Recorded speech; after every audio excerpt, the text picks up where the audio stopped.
ก็ไ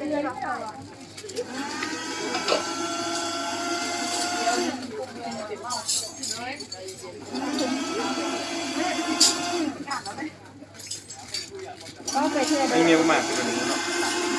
แม่มาช่วยโชว์ไอ้น่ะก็มาเอาบวม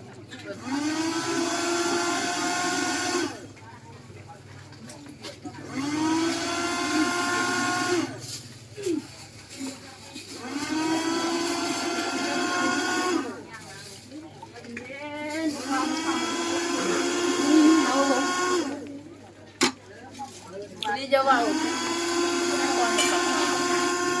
กับข้าว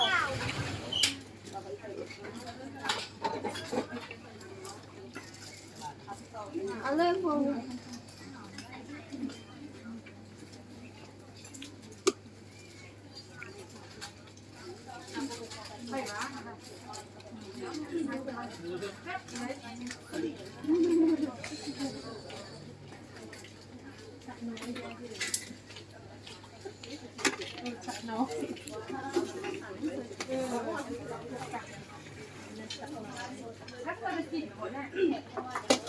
เอาไปซิมแล้วป่ะ